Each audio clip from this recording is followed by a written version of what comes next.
Olá, boa noite. Começa agora mais um Jogo Jogado, os bastidores da política de Campos e da região em discussão aqui na Folha da Manhã. Hoje participa do programa comigo o editor de política da Folha, Aldir Salles, e a gente começa com uma entrevista de hoje do Folha no Ar, primeira edição na Rádio Folha FM, na qual o entrevistado foi o deputado federal Vladimir Garotinho. Aldir, você acompanhou mais ou menos a entrevista de hoje, pôde estar ali assistindo o que o Vladimir falou. A entrevista foi feita, inclusive, pela Luísa Abreu Barbosa na primeira edição do Folha no Ar. E o Vladimir, apesar de não se colocar ainda como pré-candidato oficialmente, vem jogando esse jogo aí já até mesmo de composição. Na semana passada eu coloquei no meu blog, por exemplo, a aliança dele com o Podemos, já um partido para compor com seu grupo na eleição deste ano. Apesar de não se colocar como pré-candidato oficialmente, está jogando mesmo, parece já pré-candidato, né? O Vladimir ele não admite oficialmente a pré-candidatura dele, mas é cada vez mais pré-candidato, né? A cada demonstração, a cada palavra dele publicamente, ele demonstra estar sendo cada vez mais pré-candidato de fato. Inclusive, o pai dele fala isso. Inclusive ele já vem compondo. Eu acho que foi assim, eu até escrevi, quando eu escrevi sobre isso, eu coloquei, apesar de não assumir pré-candidatura, já está compondo? Como assim? Está compondo só para o grupo? E a gente vem acompanhando desde o início do ano, né? Você tem essa notícia que você deu na semana passada da composição dele com Podemos. Ele já veio falando também de que a candidatura dele, apesar de ele não admitir, existe um clamor popular, segundo ele, da candidatura dele.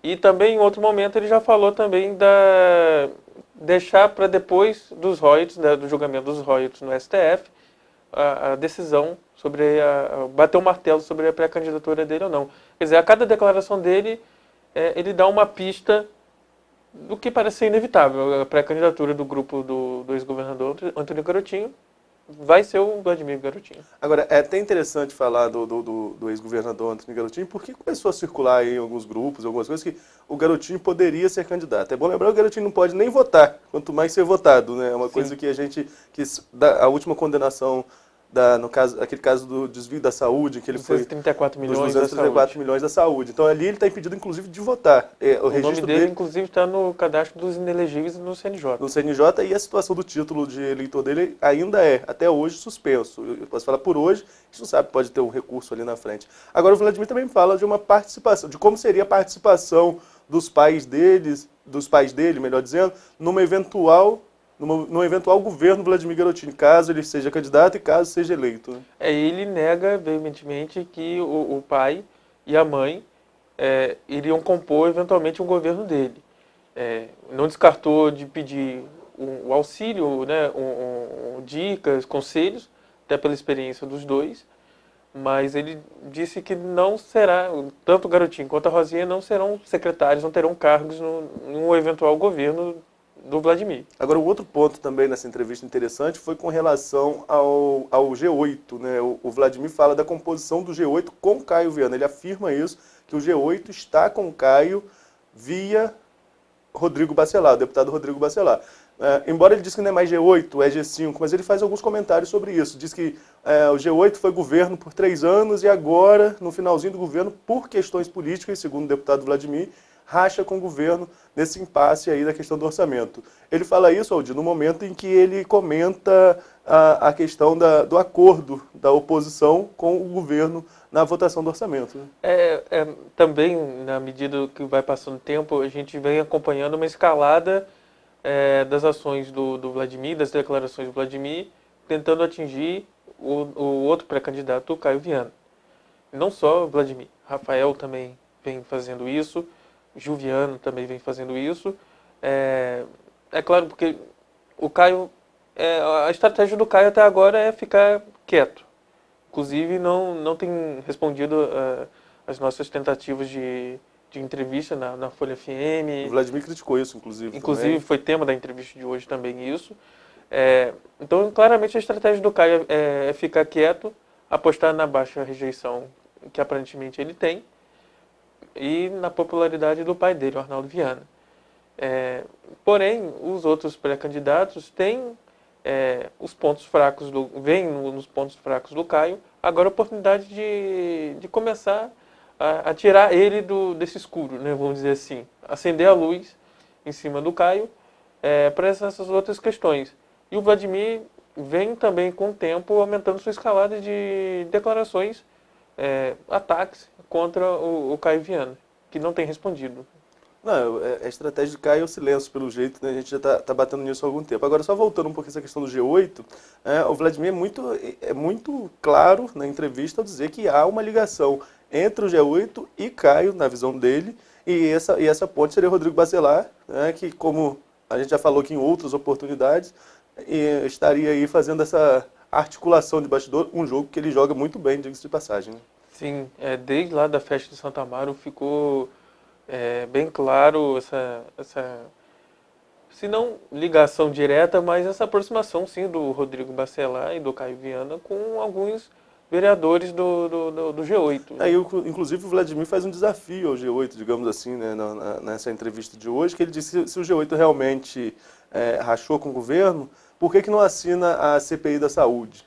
Que é uma cobrança da oposição de abrir uma CPI para a questão da saúde. Já está tudo pronto, ele diz, está tudo pronto, falta só a assinatura. Então ele desafia ali a oposição. E ele comenta também sobre os pré-candidatos, né? Ele fala não só do Caio, ele fala também sobre outros pré-candidatos, né? Ele fala a escalada de críticas do Vladimir ao Caio não diminuiu a escalada de crítica deles a outros pré-candidatos, principalmente ao prefeito Rafael Diniz. Quem ele falou que é abre aspas, né, vendedor de ilusões, fecha aspas. Mais uma declaração forte do Vladimir contra o prefeito Rafael Diniz, que foi convidado na semana passada no Folha no Ar e também fez várias críticas ao próprio Vladimir nessa atuação dele nos bastidores, inclusive na questão do restaurante popular. E, sobretudo na questão do restaurante popular, que reacendeu até a polêmica, a polarização entre os pré-candidatos, entre os grupos dos pré-candidatos. Agora, antes da gente fazer uma pequena pausa, hoje teve a principal notícia de hoje foi a questão do vereador Neném, que foi detido em São Francisco de Itabapoana, né? A informação, né, está no folha1.com.br, o vereador Neném foi detido em um sítio, né, em São Francisco de Itabapoana, em Guaxindiba, onde ele teria atirado para o alto. Segundo o próprio vereador, postou inclusive nas redes sociais, ele disse que tinha ali a suspeita de invasão na propriedade dele e ele atirou para o alto para poder afugentar esse possível invasor. Ele disse que ele tem a posse de arma, a polícia constatou que ele tem a posse, mas não teria o porte, né, fora da propriedade. Ele foi levado para a delegacia para prestar esclarecimentos e foi liberado na sequência. Bem, então nós vamos agora fazer uma pequena pausa. No próximo bloco, nós vamos falar sobre CPI do Fundecam, na verdade, os desdobramentos pós-CPI do Fundecam e também dos bastidores da política em São Francisco de Itabapoana.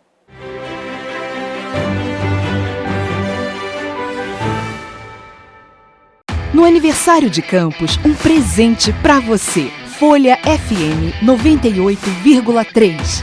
Chegamos trazendo conteúdo de primeira. Jornalismo, música e muito mais. Do jeito que a Folha faz. Nova rádio Folha FM 98,3. Lançamento dia 28 de março. Sintonize, compartilhe. Folha FM. A rádio que toca você.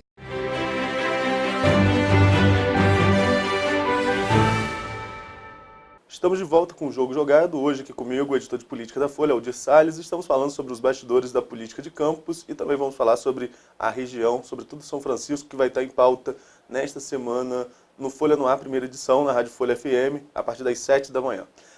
Bem, antes da gente entrar no campo político, só falar um pouquinho sobre a manchete da edição desse domingo da Folha, que fala sobre a questão dos esforços da Prefeitura para aumentar a arrecadação própria. Se pegar, a gente fez um comparativo dos anos de 2015 com 2019, a arrecadação própria do município aumentou em pouco mais de 77 milhões, o que mostra um esforço do município para tentar alcançar aí um fim de uma dependência dos royalties. Mas é bom lembrar que o que se aumentou é muito pouco em relação ao que se perde com royalties e participações especiais. Foram mais de 200 milhões em perdas no ano passado, mas mostra um esforço da administração pública em aumentar a receita própria, tentar diminuir a dependência dos royalties. Mas esse é um assunto que ainda vai rolar muito, sobretudo com o julgamento que o Aldir citou no bloco anterior, no dia 29 de abril, da questão da redistribuição dos royalties, que está aí na pauta do Supremo Tribunal Federal. Agora, falando um pouquinho ainda sobre política, falando sobre campos ainda, a CPI do Fundecam está tendo seus desdobramentos. Na semana passada, a Folha mostrou que 14 empresas são investigadas, são alvos de inquéritos no MP, melhor dizendo, com relação após a conclusão do relatório da CPI do Fundecam. Ontem, na edição de ontem, a Folha trouxe que 2 vereadores são citados. A matéria é do Aldir, então acho que ele pode falar até melhor do que eu com relação a isso. Quem são esses 2 vereadores e como eles são citados? Até para trazer um contexto, né? A CPI do Fundecam, que aconteceu na Câmara de Campos, foi concluída no ano passado, e dessa CPI geraram 14 inquéritos que estão nas mãos do MP, 12 desses processos na 2ª Promotoria de Tutela Coletiva, que tem como titular o promotor Marcelo Lessa. E desses 12 inquéritos, pelo menos em dois deles, vereadores são citados. Um, que é o vereador Eduardo Crispo, como presidente do Fundecam nos anos 2011, 2010, 2011. A investigação não cita diretamente o Eduardo Crispo, mas em um ofício o promotor pede a informação da prefeitura quem foi que concedeu um dos empréstimos que está sendo investigado, e essa pessoa é o Eduardo Crispo. Ele disse que, em resposta na nossa matéria, ele disse e negou qualquer tipo de irregularidade, e inclusive que está à disposição da Justiça para prestar qualquer esclarecimento. Outro vereador, no caso, que foi citado, foi a Rosilane do René, como proprietária de uma das empresas que são investigadas, a Fábrica de Sabão Guarulhense, que em 2006 pegou 1,8 milhão de reais de empréstimo com o Fundecam, e essa empresa entrou em problemas administrativos e não conseguiu quitar todo esse valor.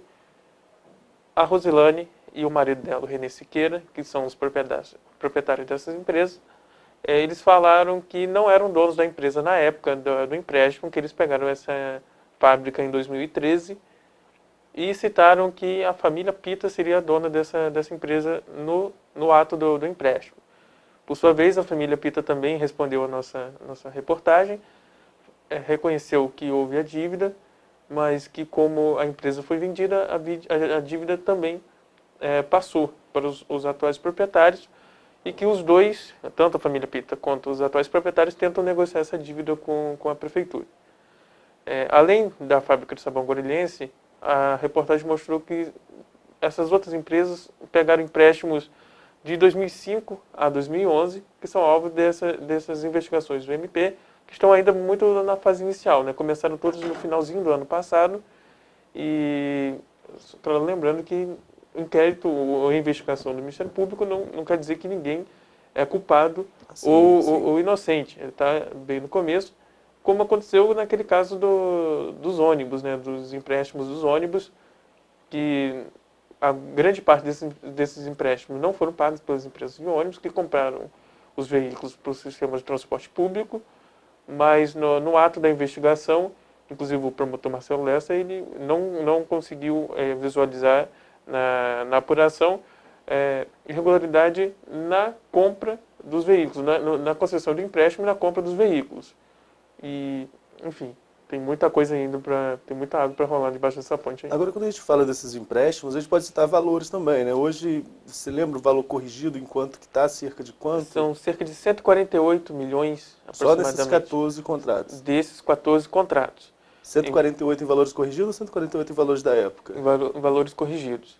São 148 milhões, sem contar juros,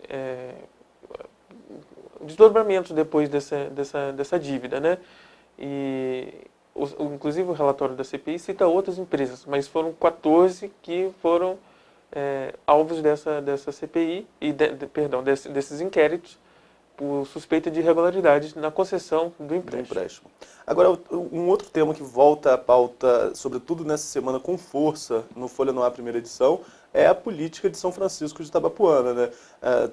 Possíveis candidatos, né? Não posso colocá-los como pré-candidatos ainda, possíveis candidatos do município vão estar participando do programa nessa semana, né, Aldir? É isso mesmo, Arnaldo. A gente já até comentou um pouco, né, na última semana sobre a política de São Francisco, quando o Thiago Henrique esteve aqui também. E nessa semana vai entrar de vez na pauta do Folha no Ar, também na Folha FM, com o Marcelo Garcia, né, que será convidado de amanhã. E na quarta-feira, o José Renato, também outro pré-candidato a prefeito em São Francisco.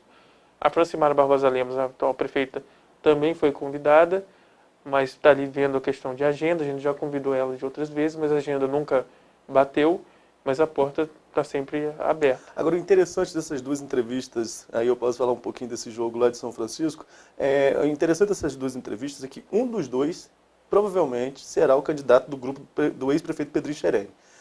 E existe, como eu falei aqui no outro programa, existe um ressentimento por parte do grupo de Pedrinho Xerém com o Marcelo Garcia.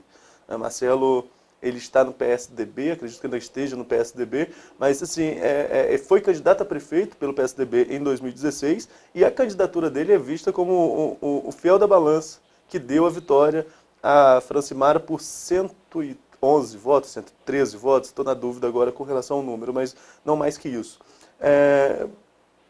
Pelo grupo de Pedrinho foi visto como fiel da balança.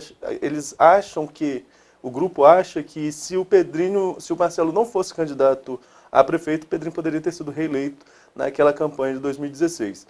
Por outro lado, o José Renato, que é cunhado do Pedrinho Xerém, é uma figura também que há muito tempo se espera que seja candidato em São Francisco de Itabapoana. Desde a época do pai do Pedrinho Xerém, o Pedro Xerém, eles especulam-se que o José Renato pode ser candidato. Agora, é uma questão que ainda precisa se arrumar, tem que ver composição partidária, tem muita coisa ainda em jogo em São Francisco de Itabapoana, e a prefeita Francimara, naturalmente, é candidata à reeleição. Né? O cenário de São Francisco, que na última eleição já foi bastante acirrado, você tem essa questão familiar muito forte lá também, como acontece em outras cidades, mas lá com a família Xerém e a família Barbosa Lemos, promete ser uma eleição muito quente novamente. É polarizada novamente nas duas famílias. Agora, tem um outro fato também no noticiário nacional, né, que a gente precisa comentar, que foi a morte de um ex-policial, ex-comandante do BOPE, né, e que seria ligado a milícias em uma operação lá na Bahia. Né? Foi ontem, né, no domingo, o Adriano Nóbrega, que era apontado como chefe da milícia em Rio das Pedras, ele acabou sendo morto numa operação da Polícia da Bahia, da Secretaria de Segurança Pública da Bahia, em conjunto com a polícia aqui do Rio de Janeiro. Eles receberam a informação que ele estava escondido numa fazenda no interior da Bahia e encontraram ele numa fazenda de um vereador do PSL lá nessa região. O vereador, inclusive, disse que não tem ligação com o presidente Bolsonaro, nem com o Flávio Bolsonaro, que ele, inclusive, fez campanha para o Fernando Haddad na última eleição. Mas o Adriano Nóbrega, ele tem uma ligação, sim, com o Flávio Bolsonaro, porque, enquanto capitão do BOPE, ele recebeu homenagens do Flávio na Alerj, quando o Flávio era deputado estadual, e também o Flávio empregou parte da família dele no seu gabinete. Em sua defesa, o Flávio disse que, na época, não sabia das irregularidades que o Adriano Nóbrega tinha cometido à frente do BOPE e era apontado como um herói naquela época, à frente do Batalhão de Operações Especiais da Polícia Militar. Bem, esse foi o nosso jogo jogado desta segunda-feira. A gente volta na quinta-feira com mais informações dos bastidores da política de Campos e da região. Até lá!